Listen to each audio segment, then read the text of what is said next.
It's a privilege to be here and share the work. Thank you very much. It's my first time here in a long time, having gone to graduate school here, so it's very, very kind of special for me. But anyway, I want to talk about what's going on a little bit further out around the galaxies. This observational project to look at the circumgalactic medium using quasar absorption lines, and the individuals that I'll be talking about that I'm working with today.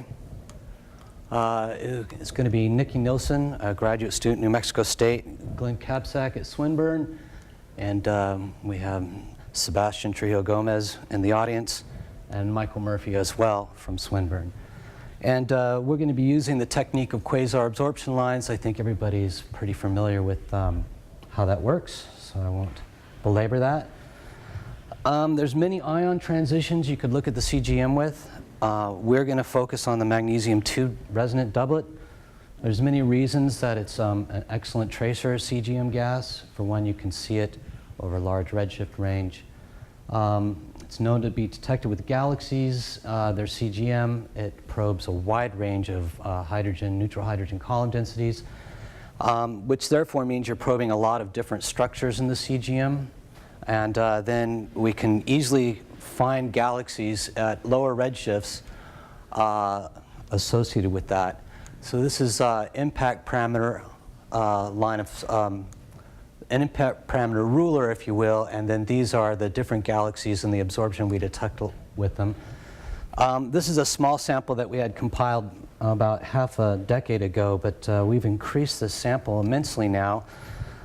We actually rated the literature in addition to some of the work we've been doing, and Nikki Nilsson compiled something we're calling MAGIC-CAT, Magnesium-2 Absorber Galaxy Catalog, which is a little close to magic, but so be it. She's put out two papers, number 1 and number 2. Number 2 has actually been accepted, and number 1 is getting there. All the data are publicly available on this website. It consists of 182 galaxies over this redshift range, less than 1. The selection was impact parameters less than 200. The work that Nikki really did to bring all this together was to take all of the measurements and standardize them for lambda CDM cosmology, and particularly the so-called 737 cosmology. We've since put out a couple other papers. We had a letter come out earlier this year, and also late last year we had a paper on how the orientation affects. So if you're interested in some more aspects from the catalog, please take a look. Oops. Now we had a quick mention of the cold mode paradigm, and so we thought one of the things that might be interesting is to see if magnesium-2 supports the cold mode paradigm of accretion.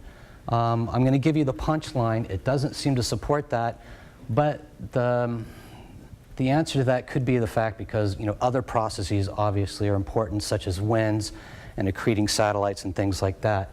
But this is the basic behavior that one might expect, that as virial mass of the halo increases, the equivalent width would be seen to drop, and that as you get above the critical mass at which cold mode accretion tends to be suppressed, that you should see the covering fraction drop. This has been supported by a lot of works, and here's kind of an example showing the cold gas not really residing around the high mass galaxies within the virial radius, but yet that you would see these signatures of cold mode gas in the low mass galaxies. Whoops. So the first thing we did was we looked at the covering fraction and we separated out by mass. So this is impact parameter kiloparsecs. This is the covering fraction in an impact parameter bin. You can see that as you go out in the galaxy, the covering fraction drops. And each of these panels is for a different absorption strength threshold. So greater than 0.1, 0.3, 0.6, and 1. So I think I should have worn my glasses. But, the red points are the higher mass galaxies, and the green points are the lower mass galaxies separated by the median of the sample, which is about 10 to the 12 solar masses. And what we see here is that in the outer parts with weak absorption, we see a definite difference the covering fraction is higher in the higher mass galaxies, which is opposite to what you might have thought from the cold mode accretion. The other thing is if we then normalize the impact parameter by the virial radius, we find that these points tend to line up quite tightly now.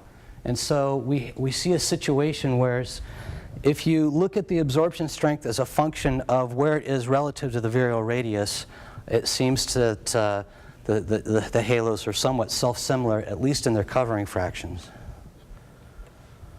So if you just look at the mass dependence of the covering fraction inside of a quarter of the virial radius, inside of half, and inside the virial radius for different thresholds, you can see again the covering fraction drops as the threshold is increased, but the data are fairly flat.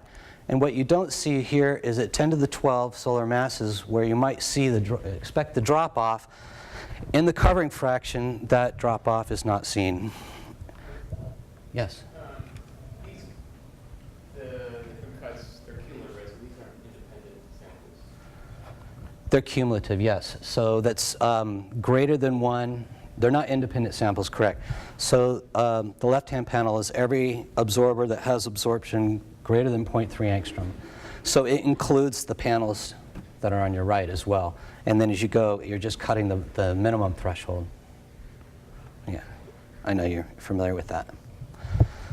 It turns out that what we're calling the equivalent width impact parameter plane has been quite fruitful. What I'm showing here again is impact parameter versus equivalent width, and Nikki has found that this follows a nice log linear relationship. And if we separate out, well, if we just look at the data without looking at the colors, there's a great deal of scatter here. It seems that things actually are pretty flat out to large impact parameters. But then when you start getting further out, the covering fraction is dropping, and so you see a lot more upper limits, okay? And there's been a lot of work, and I'm not doing them justice here by only mentioning 2 of them, trying to understand if there's a second or third parameter that would help us understand the scatter.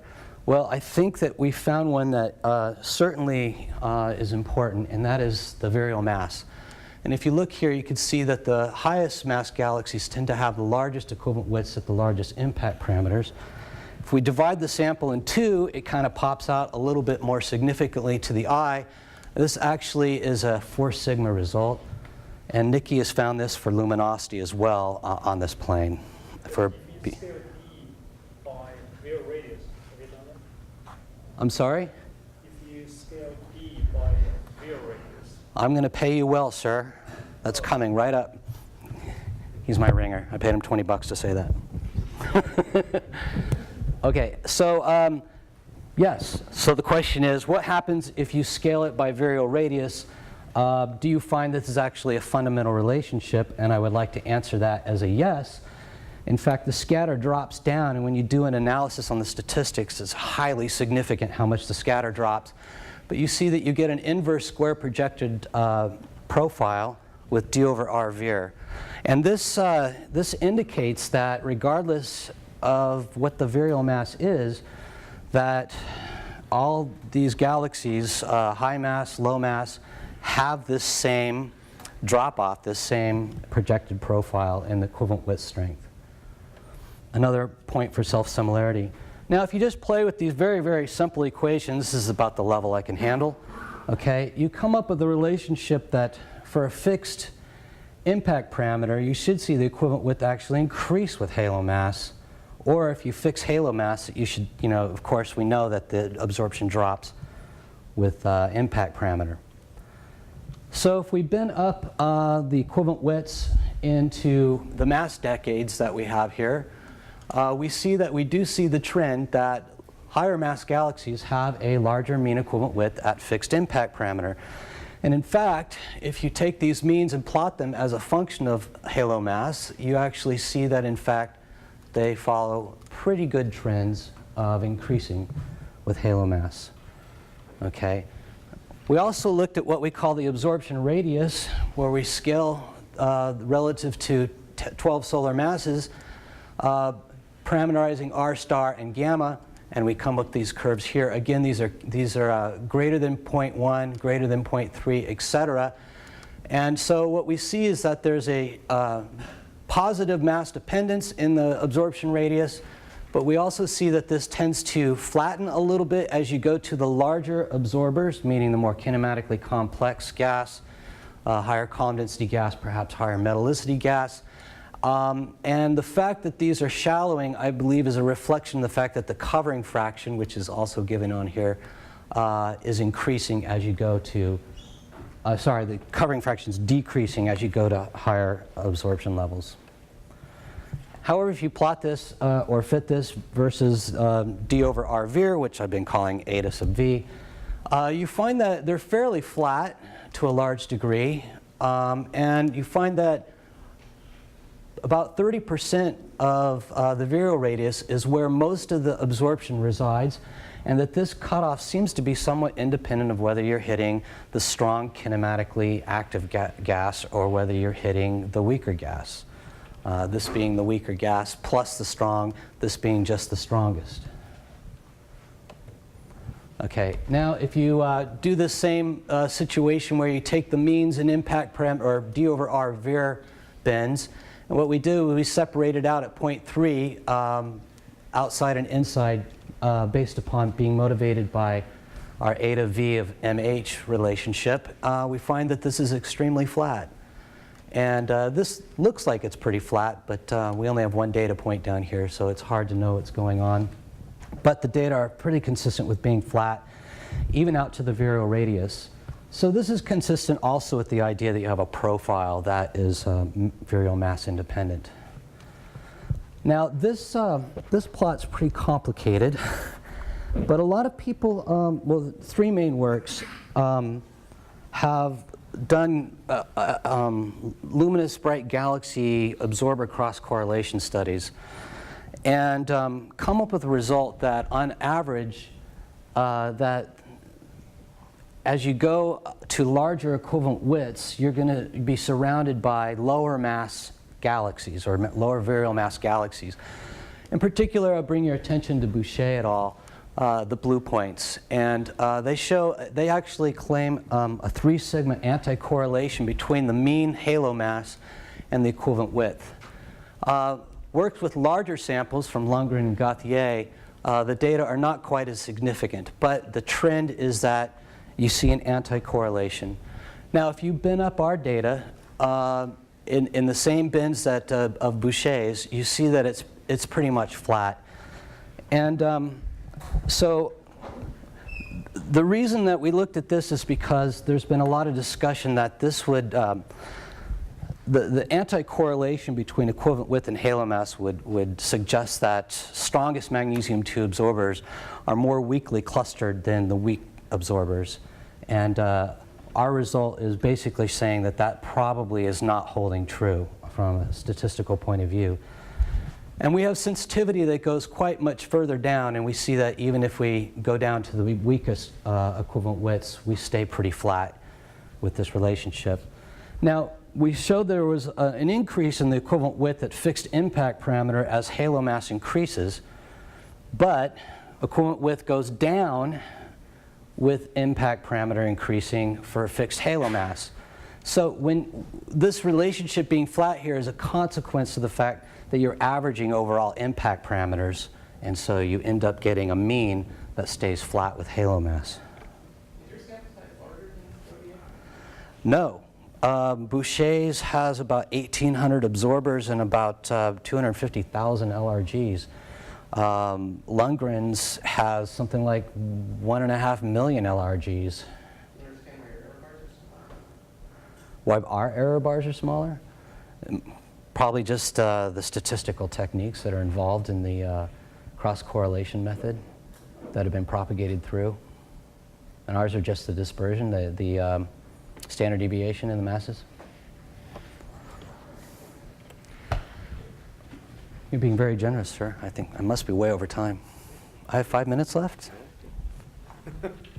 What will I do with all that time? Recently, Amanda Ford has been looking at SP8 simulations and doing some photoionization modeling to sort of get a feeling for what the CGM is doing in different ions. And she does many, many different ions, but she let me have a copy of her magnesium-2 results. Now, unfortunately, these aren't the best versions of these plots because they're scaled out to 600 kiloparsecs because basically she was also doing oxygen-6 and things which are much more extended. But what she's finding in most of these ions is that, yes, as halo mass increases, as you go to larger halo mass, that the physical size of the absorption region actually increases.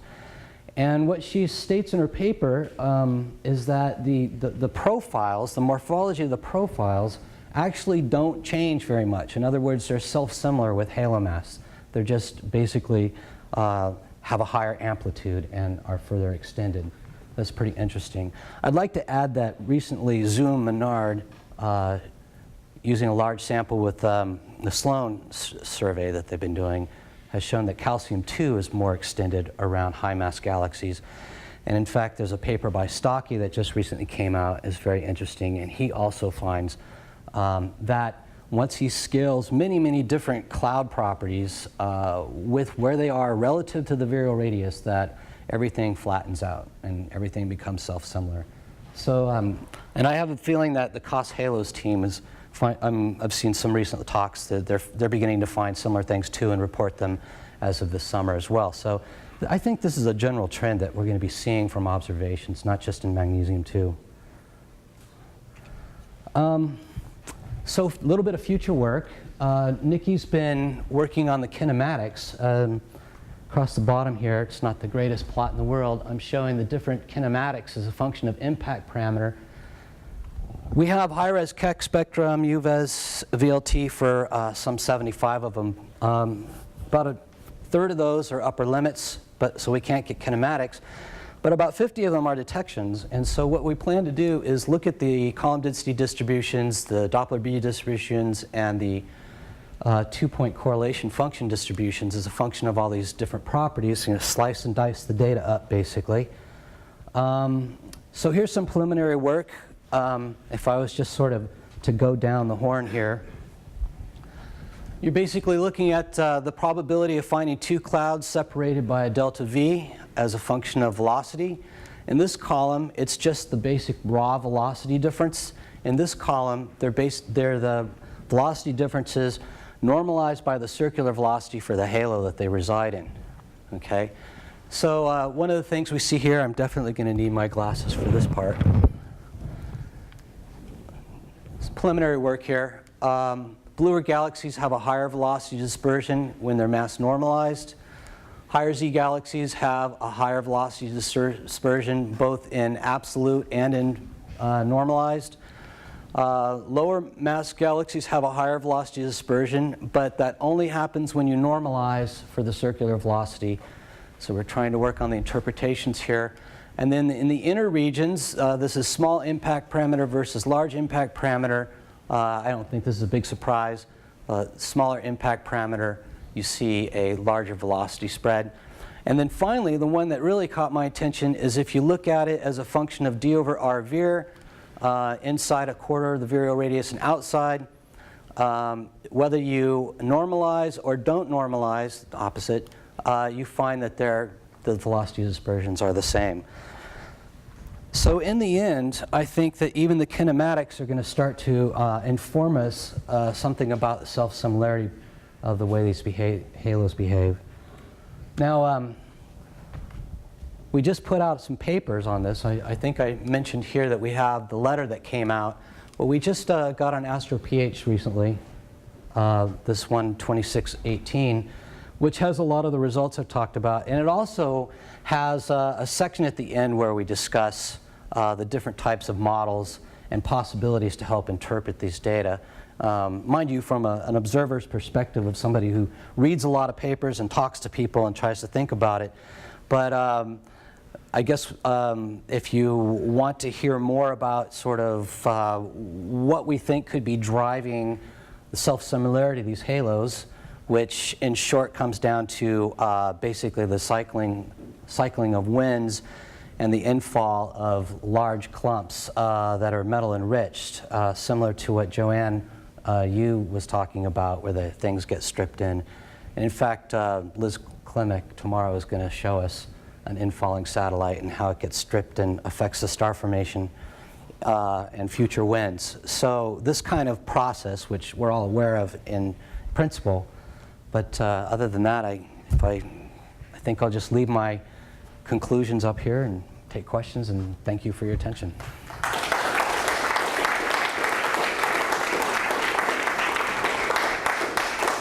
We have time for a few questions. Well, I just want to hear your comments based on the data about the outflow kind of thing. You know, in terms of outflow. Yeah. And in fact, that will break the self-similarity because, in fact, you might expect that low mass galaxies and, because of the potential, actually the radius will become higher than. Right.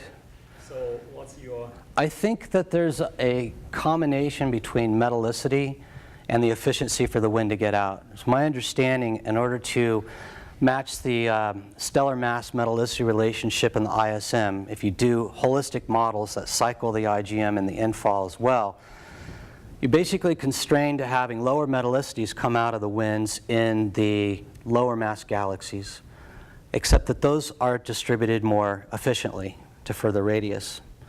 And then in the higher mass galaxies, where you have higher metallicity ISM, you can distribute higher metallicity gas out.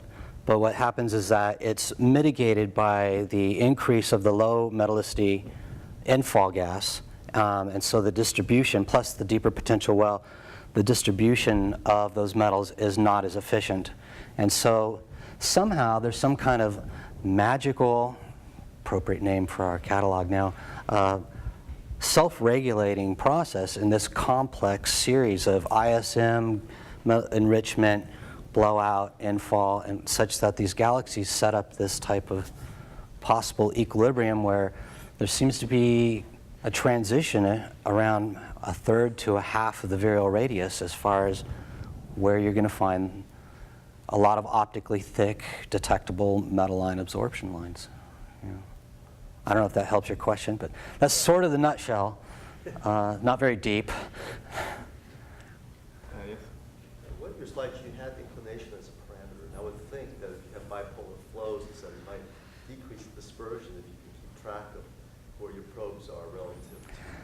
Right. You didn't say anything about it. No, I didn't talk about that. Unfortunately, I don't have one of those slides in my back pocket either. But what do you think, or what do you know from maybe that you've already looked at? So if you haven't looked at Glenn's paper on this, I recommend it. And there's a. That's why. Oh, you have. Okay. So. That's it. Okay. Yeah. So we haven't actually taken a look-see at see what's happening on the WD plane and what's happening with orientation. And unfortunately, we have about 123 of those altogether, about 88 of which are actually suitable for study because there's a lot of uncertainties. So the numbers drop a little bit, but we haven't looked to see how that affects, say, the WD plane or the WD over RVR plane. And of course, these are things we want to explore. There's so many ways to slice and dice the data based upon these kind of intuitive questions. Yeah, so sorry I don't have an answer for you. Yeah. So these are all star-forming galaxies, or you have also early type galaxies? So there are early type galaxies, and there are blue type, late type galaxies. Yeah, and for about 50 of them, we have the morphologies and HST images. So one of the things that we do see, and this has been known from some of the samples, is that the redder the galaxy is, the more massive it is. So we find that we have that correlation between color and mass in the sample. Sorry? More absorption. Yes, and then those guys are the ones that have the stronger absorption, which is, so in a sense, we haven't looked at that statistically yet, but we are expecting that, yes, the redder galaxies are going to sort of fall in that more absorption side of the spectrum. Yeah. Which is also counting. I thought solution and Bowman's Are you talking about the 2010 paper, the Kennicott stellar formation scaling? Just a strong analysis. That's this is Shillard and Menard? Shalusi and Menard? Or Bowen? Anyways, I swear they found a deficit around the LRGs.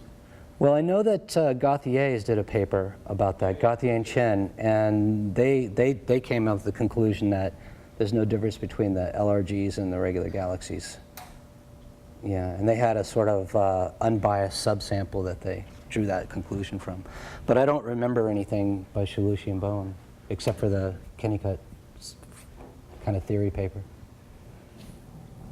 Great, so if there's no further questions, I think we can thank Chris and all the speakers for the morning session.